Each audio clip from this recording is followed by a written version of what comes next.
আমি একটা parcel order দিছিলাম অনলাইনে, তো পার্সেলের ভিতর কি আছে আপনারা দেখেন, আমিও দেখি।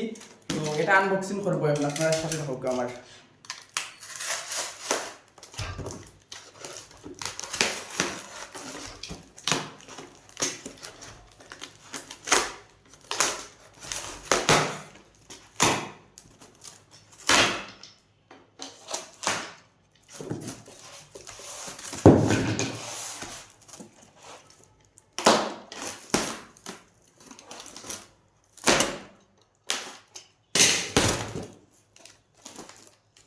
ওয়াও ওয়াও, আপনারাও দেখিলাম কা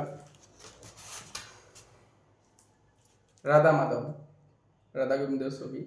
তো এটা আমি অনলাইনে অনেক দেখেছি, এটা প্রথম ইন্ডিয়াতে বের হয়েছিল, তারপর আমি এটা অর্ডার করি নাই, তারপর এটা বাংলাদেশে বের হয়েছে, তারপর আমি এটা অর্ডার করলাম। তো আজকে আসলো আর কি, 2 দিন পর চলে আসছে। কিরকম লাগলো আমার পার্সেলটা আপনারা কইবেন। আর আপনারা লাগলেও আনতে পারেন, এটা অনলাইনে অনেক আছে। তারপর আরেকটা আছে নৃসিংহদেবর ইয়ের, এটা ফ্রি, এটার সাথে এটা ফ্রি দিয়েছে। তো খুব খুশি লাগলো আর কি এটা হাতে পাওয়ায়।